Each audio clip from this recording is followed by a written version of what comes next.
लक्ष्मण बाण लागहु रघुबर, अति काय भय भयउ धरणीधर। लक्ष्मण के बाण से अतिकाय धराशाही हो गया, जो अधर्म का प्रतीक था। तो जय श्री राम दोस्तों, स्वागत है आपका डिवाइन प्लेस चैनल पर। आज हम रामायण के युद्ध कांड के एक और अद्भुत प्रसंग की कथा सुनाएंगे। यह कथा है त्रिसरा अतिकाय और रावण के अन्य पुत्रों के वध की, जो धर्म अधर्म के संघर्ष का प्रतीक हैं। यह कथा न केवल वीरता और साहस का संदेश देती है, बल्कि यह सिखाती है कि सत्य और धर्म के सामने कोई भी शक्ति टिक नहीं सकती। अंत तक हमारे साथ बने रहिए, क्योंकि यह कथा आपको प्रेरणा और विश्वास से भर देगी। तो प्यारे मित्रों, आज की कथा में आप सुन रहे हैं त्रिसरा अतिकाय आदि का वध। युद्ध में 4 पराक्रमी पुत्रों और 2 भाइयों के मारे जाने का समाचार सुनकर रावण को बहुत अत्यधिक दुख और रोष हुआ। हताश होकर वह सोचने लगा कि इस शत्रु से कैसे त्राण पाया जाए। अत्यधिक चिंतन करने पर भी उसे कोई युक्ति नहीं सूझ रही थी।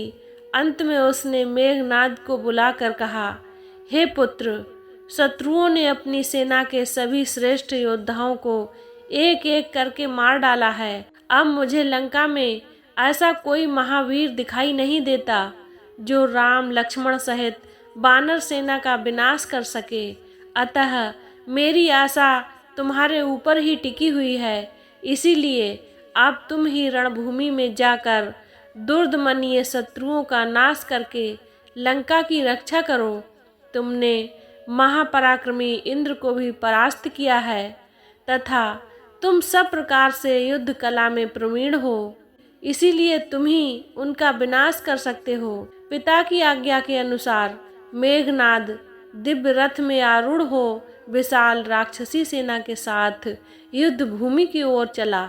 मार्ग में वह विचार करने लगा कि राम और लक्ष्मण बड़े शक्तिशाली योद्धा हैं, जिन्होंने प्रहस्त, कुंभकर्ण, महोदर, अतिकाय जैसे पराक्रमी योद्धाओं का वध कर डाला है।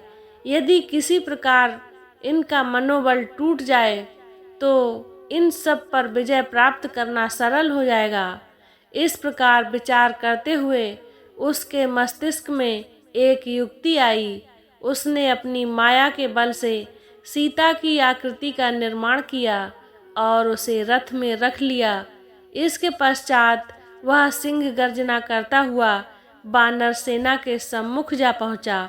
मेघनाद सहित शत्रु सेना को सामने देखकर वानर शिला और वृक्ष लेकर उस पर टूट पड़े।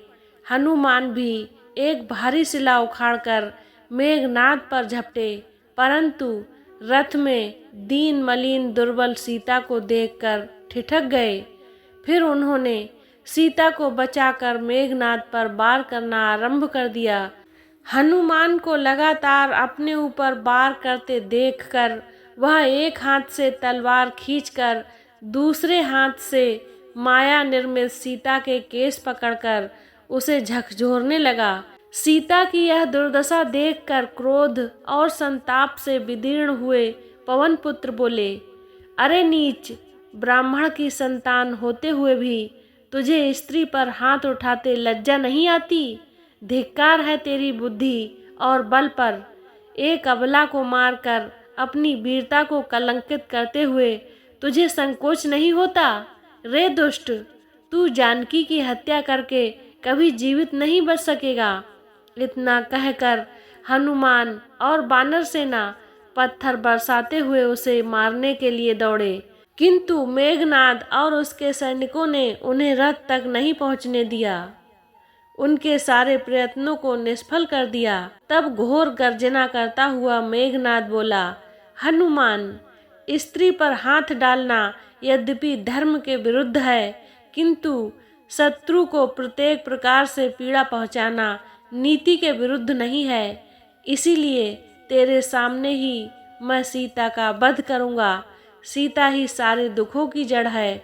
उसके मरने के बाद ही लंका में सुख शांति स्थापित होगी। यह कहकर उसने माया से बनी सीता का सिर काट दिया। सिर कटते ही वानर सेना में निराशा फैल गई। वह दुख के सागर में डूबकर किम कर्तव्य विमूढ़ से खड़े हो गए। इस दशा का लाभ उठाकर राक्षस बड़ी मात्रा में वानरों का विनाश करने लगे। उधर हनुमान जी ने दुखी होकर भगवान श्री रामचंद्र जी को समाचार दिया कि मेघनाद ने हमारे सामने ही सीता जी का सिर तलवार से काट दिया है और वे हाय राम कहती हुई स्वर्ग सिधार गई हैं। यह समाचार सुनते ही राम मूर्छित होकर पृथ्वी पर गिर पड़े। कुछ वानर उन्हें घेर कर चैतन्य करने का प्रयत्न करने लगे। लक्ष्मण भी शोकातुर होकर विलाप करने लगे।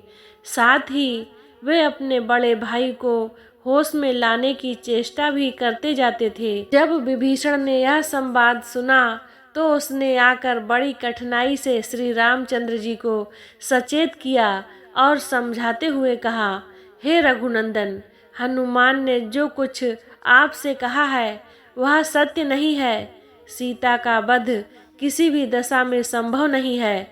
रावण ऐसा कभी नहीं करेगा और न किसी को उन्हें स्पर्श करने देगा। इसमें संदेह नहीं है कि मेघनाद ने आपके साथ छल किया है।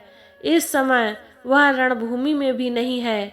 मेरी सूचना के अनुसार वह निकुंबला देवी के मंदिर में यज्ञ के लिए गया है। इस यज्ञ के संपन्न हो जाने पर वह पराजय हो जाएगा। इसीलिए आप तत्काल सेना सहित लक्ष्मण को उस मंदिर में भेजकर यज्ञ को पूरा न होने दें और वहीं मेघनाद का वध करा दें। आप लक्ष्मण को आज्ञा दें, मैं भी उनके साथ जाऊंगा। आज यज्ञ पूर्ण होने से पहले मेघनाद का वध होना चाहिए। तो मित्रों, आज की कथा को यहीं पर विराम देते हैं। अब आइए कुछ अनमोल वचनों को सुनते हैं। लक्ष्मण बाण लागहु रघुबर, अति काय भय भयउ धरणीधर। लक्ष्मण के बाण से अतिकाय धराशायी हो गया, जो अधर्म का प्रतीक था। त्रिसरा भुज बल अति भारी, राम सर भयउ भूमि सवारी। त्रिसरा जो अपनी शक्ति पर घमंड करता था, श्री राम के बाण से समाप्त हो गया। धर्म के पथ पर जीत सदा, अधर्म रहे छिपे भय खड़ा। जो धर्म के पथ पर चलता है वह सदा विजयी होता है और अधर्म का अंत सुनिश्चित है। तो प्यारे मित्रों, यह कथा हमें सिखाती है कि अहंकार और अधर्म का अंत निश्चित है। धर्म और सत्य की सदा विजय होती है। संघर्ष में वीरता, साहस और निष्ठा सफलता की कुंजी है। तो प्यारे मित्रों, त्रिसरा और अतिकाय का वध रामायण का वह प्रसंग है जो हमें सिखाता है कि धर्म का मार्ग सदा विजयी होता है। अगर यह वीडियो आपको पसंद आई हो तो इसे लाइक करें, अपने दोस्तों और परिवार के साथ शेयर करें और हमारे चैनल डिवाइन प्लेस को सब्सक्राइब करें। कमेंट में ज़रूर बताएं कि यह कथा आपको कैसी लगी। अगली वीडियो में हम फिर मिलेंगे एक और प्रेरणादायक प्रसंग के साथ। तब तक के लिए जय श्री राम।